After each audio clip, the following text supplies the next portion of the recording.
네, 안녕하십니까. 두 번째 세션을 맡게 된 한국신용평가 평가정책본부의 정익수입니다. 이번 세션에서는 크레딧 관점에서 바라본 상법 개정, 기업은 어떻게 응답하고 있는가를 주제로 발표를 시작해 보도록 하겠습니다. 발표 순서는 다음과 같습니다. 먼저 제가 개정 취지와 핵심 내용을 간단히 설명드리고요. 이번 개정이 한국 자본시장에 어떻게 영향을 미칠지, 또 채권자 신용평가 관점에서 유의할 사항은 무엇인지 살펴보고자 합니다. 그리고 나서 이제 기업들의 대응 현황과 크레딧 관련 시사점에 대해서는 기업평가본부의 김수민 수석연구원이 발표를 이어가도록 하겠습니다. 네, 과거에도 의사결정 구조나 소수주주권을 보강하기 위한 그런 부분적인 상법 개정은 이루어져 왔습니다. 그렇지만 이번 상법 개정은 단순한 제도 보완이 아닌 기업 지배구조와 자본정책 전반에 걸친 규율 체계를 단계적으로 정비하는 통합적인 제도 개편이라는 의미에서 기업들에게 미치는 영향도 적지 않을 것으로 생각됩니다. 특히 이번 개정이 코리아 디스카운트 요인으로 이제 지적되어 왔던 기업 거버넌스나 일반 주주의 권익을 개선시키는 데 초점이 맞춰져 있고 궁극적으로 이를 통해 한국 자본시장을 부양하는 게 목적이기 때문에 주주 입장에서는 이제 분명 긍정적인 영향이 예상됩니다. 다만 채권자 입장에서도 과연 그러한가 하면은 좀 고민이 필요한 것 같습니다. 거버넌스가 개선돼서 좋은 점도 있지만 이 주주와 채권자 사이의 이해관계 구조를 생각해 볼 때 주주권 확대가 채권자 권익을 제약할 소지도 존재하기 때문인데요.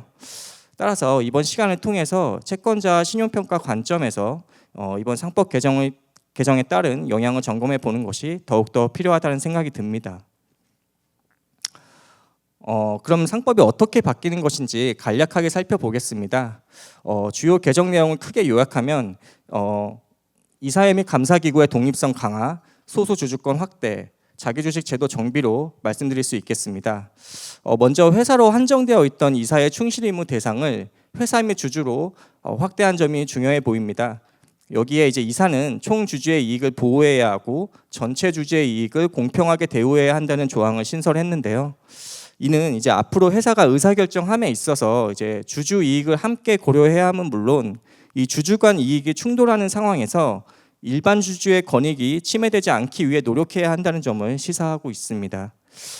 이 외에도 상장사의 독립이사 의무선임 비율을 이사 총수의 3분의 1 이상으로 좀 상향을 시켰고요. 또 감사위원을 선해임할 때 최대 주주의 특수관계자 합산 기준 의결권 제한 범위를 확대하였습니다. 그밖에 이제 그 대규모 상장사의 경우에는 이사 선임할 때 이제 집중 투표제를 의무화시켰고 감사위원 분리선출 확대 대상도 기존 1명에서 2명으로 증가하게 됩니다. 한편 2027년부터는 이제 전자주주 총회가 이제 본격적으로 도입이 되는데요. 대규모 상장사의 경우에는 이 전자주주 총회 개최도 될 예정입니다. 가장 최근 이루어진 3차 개정은 자기주식 제도 전반에 대한 정비로 볼 수 있습니다. 자기주식의 재반 권리를 제한하고 자기주식을 대상으로 하는 사채 발행이나 질권 설정도 금지하였습니다. 취득한 자기주식은 일정 기간 안에 소각할 의무가 생겼고 특정 사유에 한해서만 이제 보유하거나 처분할 수 있는데 이 절차적인 요건도 상당히 좀 까다롭습니다. 그동안 이제 기업들이 자기주식을 자금 조달이나 이제 지배주주의 경영권 강화 수단으로 활용하던 그런 관행을 좀 차단하겠다는 취지로 보이고요. 네, 지금까지 전반적인 개정 내용을 살펴봤는데 다양한 쟁점들도 존재하는 상황이기 때문에 앞으로 기업들의 대응 과정이나 이제 이 제도의 실효성에 관해서는 계속해서 좀 지켜봐야 되는 부분인 것 같습니다. 그렇다면 이번 상법 개정이 한국 자본시장에는 어떠한 변화를 가져올 수 있을까요? 저는 크게 좀 2가지 정도 예상을 해봤습니다. 이제 첫 번째는 기업 전반적인 지배구조 리스크가 완화될 것으로 예상이 됩니다. 앞서 말씀드렸지만 이제 개정 내용이 주로 이제 그 지배주주의 영향력 축소와 이사회의 감시 견제 기능 강화에 이제 무게를 두고 있어서 앞으로 이사의 의사결정의 책임성과 투명성에 대한 요구 수준이 이제 한층 더 상향될 것으로 보입니다. 이 지배구조 리스크는 신용등급과도 무관하지 않습니다. 이제 아래 그림은 이제 당사가 이제 신용등급을 결정하는 과정에서 이 기업 거버넌스가 어떻게 반영되고 있는지를 보여주고 있는데요. 먼저 평가 체계를 보면은 당사의 평가 방법론을 통해서 모델 결과가 도출되고 방법론에서 고려되지 못한 기타 요소들을 이제 고려하여 자체 신용도를 산정합니다. 여기에 유사시 외부 지원 가능성 여부와 개별 채권의 특수성을 감안해서 이제 최종 등급을 산출하고 있습니다. 이 과정에서 이제 기업 거버넌스는 이 경영관리위원과 같은 다양한 요소들이 이제 평가 방법론 지표로 반영되기도 하고요. 방법론으로 좀 판단하기 어려운 경우에는 이 기타 고려 요소 중 ESG 위험으로도 반영되고 있습니다. 결국 지배구조 개선은 기업의 중장기 전략 실행력이나 재무 정책의 예측 가능성을 높임으로써 기업의 신용도에도 긍정적으로 작용할 전망입니다. 다만 그 개선 효과의 크기와 속도는 이제 개별 기업의 지배구조 특성이라던가 대응 수준에 따라서 차별화될 것으로 예상이 됩니다. 이제 두 번째는 이제 주식시장 기반의 자금 조달 여건 개선입니다. 제가 서두에 말씀드렸지만 이번 개정의 목적은 이제 자본시장의 체질 개선과 이를 통한 증시 활성화에 있습니다. 따라서 이러한 취지가 실효적으로 작동이 된다면은 국내 기업들의 더 높은 주식 가치를 인정받고 또 유상증자나 이제 주식연계 채권에 대한 투자자의 인식도 개선이 되면서 주식시장에서의 이 자금 조달이 활성화되는 그런 선순환을 좀 기대해 볼 수 있을 것 같습니다. 2025년 이후에 이제 국내 증시가 이게 크게 밸류업된 점도 이 자금 조달 여건에 크게 기여하고 있다고 보여지고요. 다만 이제 소수 주주의 권한이 강화되는 만큼 이제 향후 자금 조달 의사 결정 과정에서 조달 목적의 합리성이나 이 기업 가치와의 연계성이 보다 좀 엄격히 평가될 전망입니다. 따라서 이제 주주와 신뢰를 쌓아온 기업과 그렇지 않은 기업 간의 이 제도 변화의 수혜는 이제 뚜렷하게 좀 차별화될 것으로 좀 보여지고요. 특히 이제 지배구조 이슈가 존재하는 업체나 이제 주주 친화 정책이 좀 미흡한 업체의 경우에는 이 조달 비용이 상승할 수도 있고 조달 자체가 좀 제약될 가능성도 배제할 수 없을 것 같습니다. 네, 지금부터는 이제 채권자와 신용평가 관점에서 유의할 사항을 좀 살펴보겠습니다. 총 5가지를 좀 정리를 해봤는데요. 네, 첫 번째는 이제 계열 지원 가능성의 제한입니다.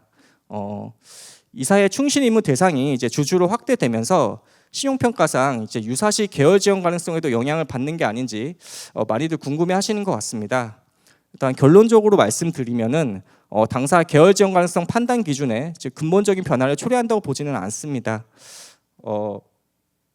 이 아래 왼쪽 그림은 이제 당사의 유사시 계열 지원 가능성 평가 프로세스를 보여주고 있는데요. 보시는 것처럼 당사는 이제 지원 가능성을 판단함에 있어서 이 지원 주체의 지원 능력뿐만 아니라 지원 의지 측면에서 지원 객체의 전략적 중요성, 리푸테이션 리스크, 지원에 따른 기대 효과 등을 이미 종합적으로 고려해서 반영하고 있기 때문입니다. 그래서 이 평가 프레임워크 자체에 변화는 없을 것으로 보여지고요. 다만 이제 개정 취지에 대한 해석이 점차 구체화되고 이 기업들의 대응 사례가 쌓이면서 향후 이제 계열 지원 행위에 대한 정당성을 입증하는 게 보다 더 중요해질 것 같습니다. 이로 인해서 이 프레임워크 상에 당사가 이제 지원 의지를 판단함에 있어서 좀 더 신중하고 심도 있는 좀 접근이 요구될 수 있을 것 같습니다. 특히나 이제 지분 관계가 약한 계열사를 지원하는 경우에는 해당 지원이 지원 주체 회사인 회사의 그 기업 가치라던가 주주 이익에 어떻게 부합하는지를 이제 보다 명확한 설명과 근거 제시가 좀 필요할 수 있겠습니다. 오른쪽의 그 표는 참고로 당사가 이제 그 그룹 분석 대상 14개 그룹사의 계열 지원 가능성 반영 현황을 요약한 것인데요. 총 65개의 업체의 지원 가능성을 반영하고 있고 이 지원 가능성 합산 반영률이 40.4%를 기록하고 있습니다. 네, 두 번째는 채권자 지위 약화입니다. 주주와 채권자는 이제 기업이 창출하는 현금 흐름의 이제 청구권을 공유하는 사이지만 채권자는 이제 원리금의 적시 회수를 최우선으로 하는 반면 주주는 이제 잔여 청구권자로서 이제 수익 극대화를 추구한다는 점에서 EA 방향성에는 좀 구조적인 차이가 존재합니다. 따라서 이제 주주 중심의 이사 결정이 좀 심화될 경우에는 이 채권자 회수 안정성을 좀 훼손하여 주주와 채권자 간의 부의 이전이 발생할 소지가 있습니다. 어, 아래 그 왼쪽의 도식표는 현금 유출과 자본 감소를 수반할 수 있는 이 과도한 주주 환원은 기업의 원리금 상환 여력이나 유사시 손실 흡수력을 제약해서 이제 재무 안정성 저하로 이어질 수 있겠습니다. 결국 채권자 입장에서는 이 주주로 부의 쏠림을 방지하기 위한 보호 수단으로서 이 회사채 약정 구조를 강화할 여지가 좀 존재합니다.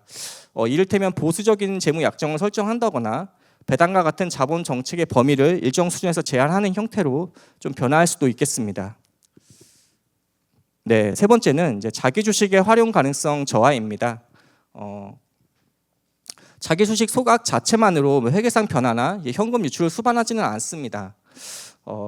그럼에도 불구하고 다수의 기업들이 이제 자기 주식을 이제 자금 조달이나 경영권 강화 수단으로 활용했다는 측면에서 이번 3차 개정은 기업들의 재무 전략이나 지배구조 재편 계획에 적지 않은 영향을 미칠 것으로 좀 보고 있습니다. 오른쪽 이 그래프는 이제 국내 교환사채 발행 추이인데요. 여기에는 자기 주식을 대상으로 하는 교환사채가 상당 부분 포함이 되어 있습니다. 그런데 이제 보시면은 2024년, 그러니까 제도 변화를 앞둔 2024년부터 이 교환사채 발행이 이제 선제적으로 크게 좀 확대된 점이 눈에 띄는데요. 이 또한 이제 자기 주식이 기업들의 주요 자금 조달 수단으로 쓰여 왔다는 것을 보여주고 있습니다. 신용평가 관점에서는 이러한 기업들의 재무정책 유연성이라던가 전략의 실행력, 또 지배구조 리스크 관리 능력 등에 미치는 영향을 좀 기업별로 좀 차별화된 검토가 필요할 것 같습니다. 네 번째는 자금 조달 구조의 변화 가능성입니다. 주주권 보호가 강화되면서 주권 침해나 지분 희석의 우려가 존재하는 유상증자, 주식 연계 채권과 같은 것들은 좀 활용 여건이 제약될 수 있겠습니다. 반대급부로 이제 지배구조 변동 없이 재무구조 개선을 도모할 수 있는 이 하이브리드 증권이 좀 대체 수단으로서 부각될 수 있을 것 같은데요.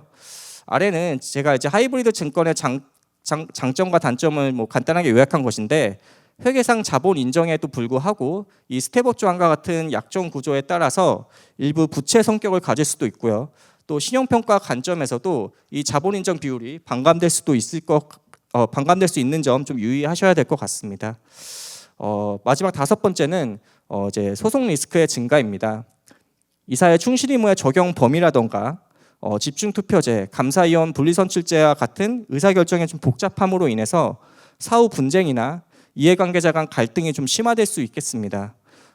이런 제도 변화는 결국 기업의 전략 실행을 지연시키거나 비경상적인 비용 증가를 유발할 수도 있습니다. 신용평가 관점에서는 이 이벤트 리스크 관리 역량과 재무정책의 일관성, 예측 가능성에 대한 점검이 필요할 것 같습니다. 네, 지금까지 이제 채권자 신용평가 관점에서 이제 상법 개정에 따른 영향과 이제 유의사항을 좀 점검해 봤는데요. 기업 거버넌스가 개선되고 이제 자본시장의 선순환을 통해서 자금 조달 여건이 개선되고 있는 점은 신용도 측면에서도 긍정적입니다.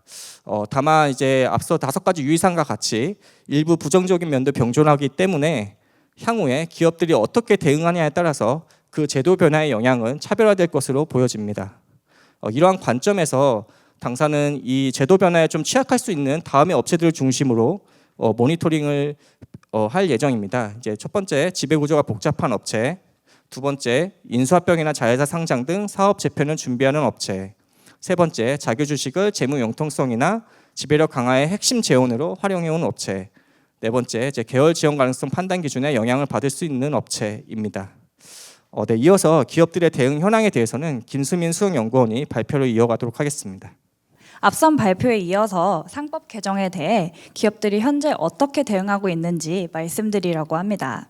사실 아직 상법 개정안은 시행 초기 단계이고 일부는 아직 시행되지 않아 자본시장의 구조적 변화를 관찰하기에는 다소 이른 시점이지만, 그래도 앞선 발표에서 말씀드렸던 이슈 중 현재 시점에 확인 가능한 것들, 예를 들어 상법 개정안 공포 이후 진행된 2026년 3월 주주총회나 2025년 사업연도 기준 자기주식 보고서를 통해 지배 구조 및 자기주식 관련 기업들의 대응 사례를 살펴보고자 합니다. 먼저 지배구조 관련 대응에 대해 말씀드리겠습니다. 상법 개정으로 2026년 하반기부터 이사회 및 감사위원 선임 관련하여 다수의 변화가 예정되어 있습니다. 이에 대해 기업들은 시행 직전인 올해 주주총회에서 선제적으로 정관을 변경하며 제도 변화의 영향을 완화하려는 움직임을 보였습니다. 일부 기업은 집중 투표제를 우회하기 위해 이사의 정원을 감소하거나 이사의 임기를 조정하였으며, 또 감사위원을 미리 선임하거나 감사위원회 정원을 확대하여 분리선출 감사위원회 영향력을 희석하려는 움직임을 보였습니다.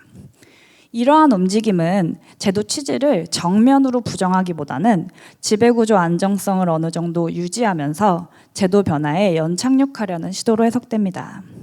결국 상법 개정과 자본시장 체질 개선 등이 이어지는 환경에서는 변화의 흐름을 피하기는 어려울 것으로 보이지만, 이를 통해 새로운 환경에 적응할 시간을 벌 수 있을 것으로 보입니다. 다음은 자기 주식 관련하여 말씀드리겠습니다. 그동안 신용평가 관점에서는 자기 주식이 재무 융통성 지지 요인 중 하나로 볼 수 있었는데요. 자기 주식 소각이 자본시장의 화두로 떠오르면서 특히 자기 주식 보유 수준이 높은 기업들의 신용도상 영향에 대한 시장 참여자들의 궁금증이 커지고 있습니다.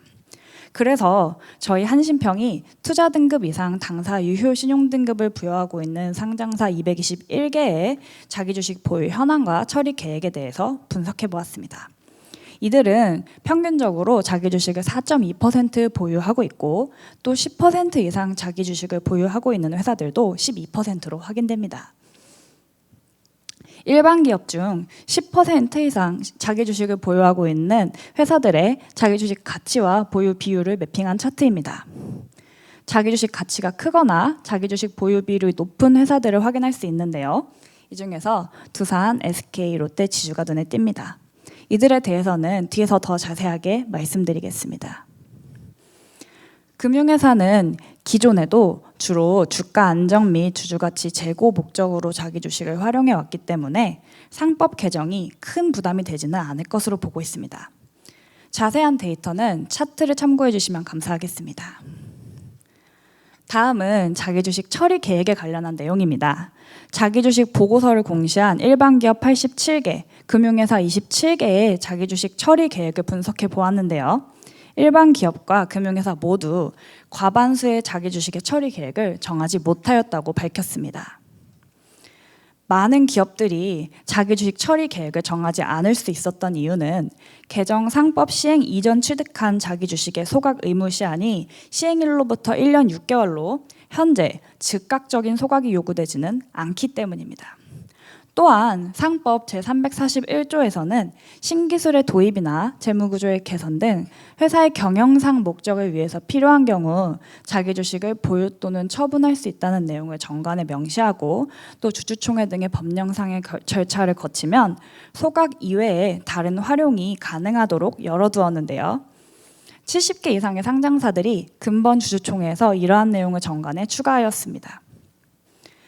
자기 주식의 활용 필요성이 높은 업체들의 입장에서는 강화된 규제 하에서도 자기 주식 활용의 유연성을 확보할 수 있는 여지가 남아있다고 보입니다. 보여드리는 업체들은 처분 계획이 결정되지 않은 자기 주식이 많은 업체들인데요.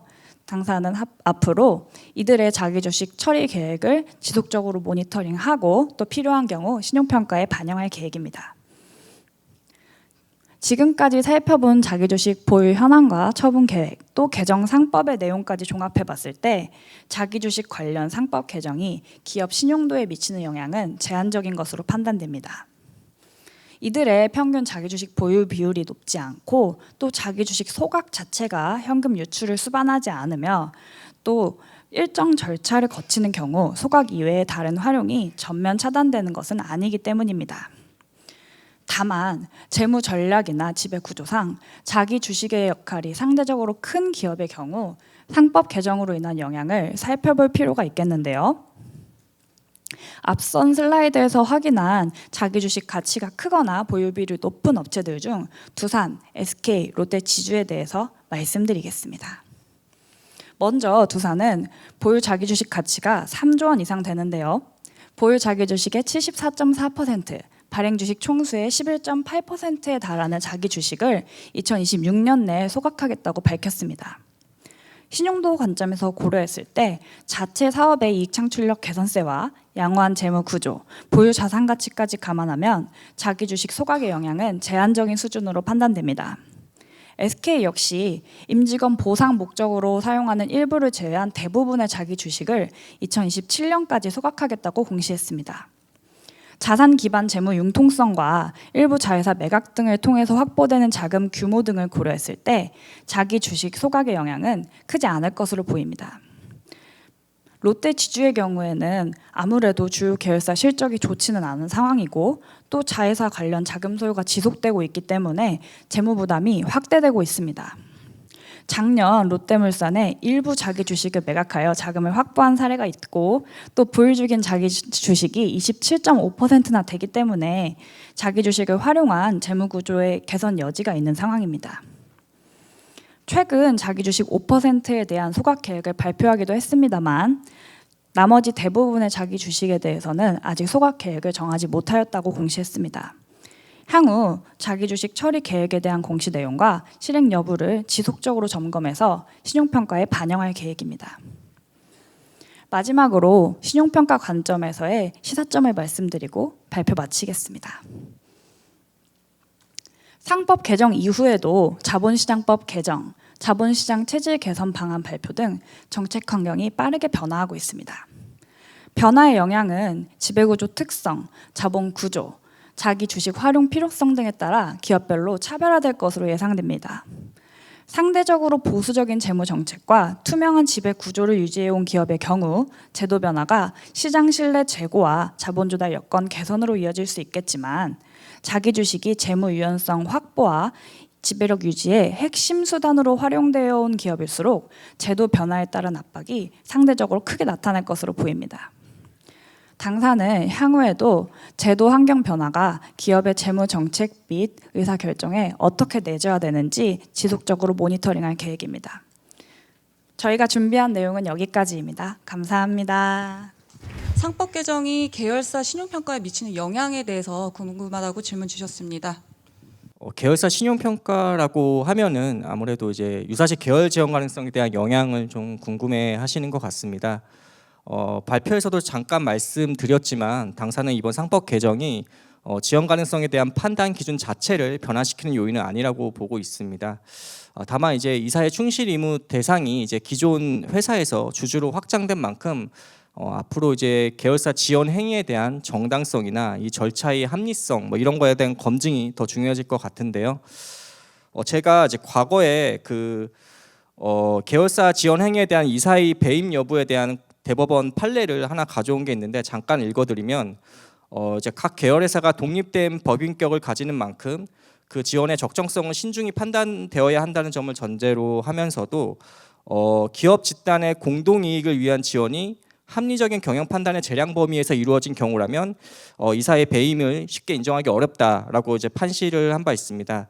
또 그리고 그 판단 요소로 계열 회사 간 공동이익 및 시너지 관계, 특정인 또는 특정 회사만의 이익을 위한 것은 아닌지, 지원 주체의 선정과 지원 규모가 객관적이고 합리적으로 결정되었는지, 또 지원 방식이 정상적이고 적법한지, 지원 부담에 상응하는 보상을 기대할 수 있는지 뭐 이런 것들을 좀 제시를 했었는데요.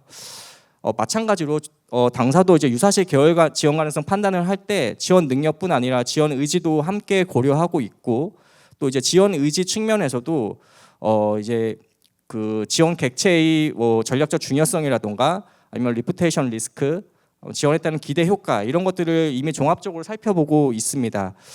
따라서 이 계열 지원 행위에 대한 정당성, 합리성에 대해서는 기존에도 중요한 고려 요소 중에 하나였다라고 일단 먼저 말씀드리고 싶고요. 다만 이제 이사가 이제 앞으로 이사를 결정을 할 때 이제 주주 이익을 함께 고려를 해야 되다 보니까 이 계열사 지원 행위에 대한 의사 결정 시에도 이 주주 이익과의 관계성이나 이 지원의 객관적인 필요성 뭐 이런 것들을 시장이나 법원이 이제 검토할 때 더 엄격하게 좀 검토를 할 수 있을 것 같습니다.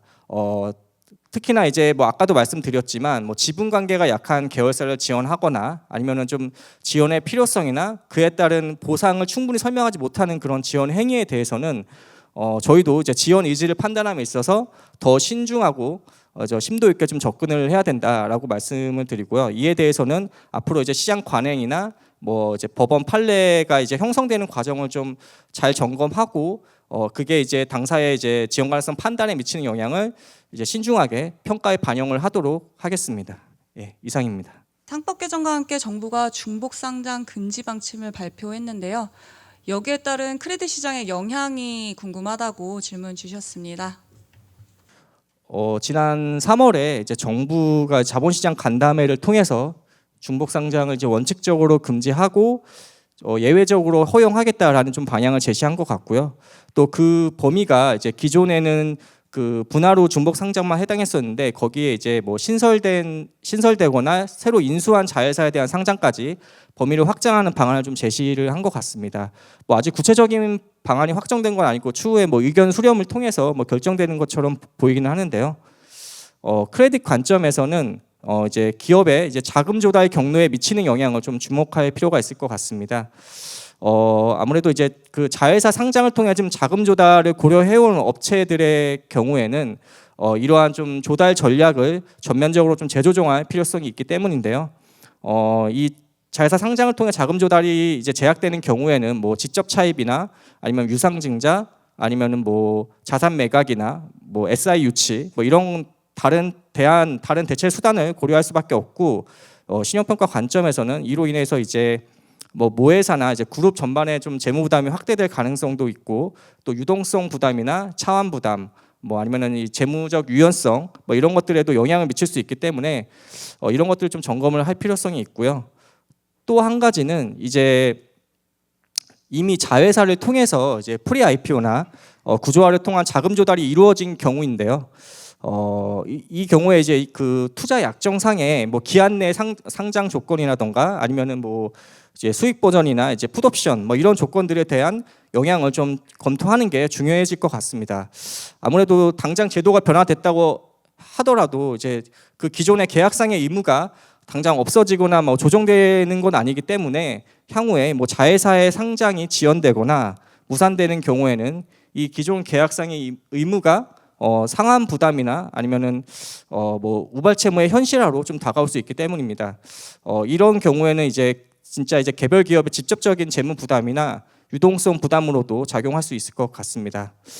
다만 이제 뭐 처음에 말씀드렸지만 아직 이 중복 상장 금지가 아직은 원칙적 금지, 뭐 예외적 허용이라는 큰 틀의 방향만 좀 정해진 단계이기 때문에 향후에 뭐 그 허용 범위가 어느 정도 되는지, 예외 기준은 어떻게 되는지, 그리고 뭐 IPO나 프리 IPO를 이미 진행한 업체들에 대한 소급 적용이 되는지 뭐 이런 것들에 대해서 아직 구체화되지 않았기 때문에 뭐 현재 시점에서는 좀 그런 크레딧 관련 영향을 단정하기는 좀 어려울 것 같습니다. 그래서 앞으로 뭐 이 세부적인 내용이 좀 구체화되는 것들을 좀 잘 점검하고 이런 것들이 이제 기업들의 자금 조달 구조에 어떻게 영향을 미치는지를 잘 이제 평가해서 신용도에 좀 반영하도록 할 예정입니다. 네, 이상입니다.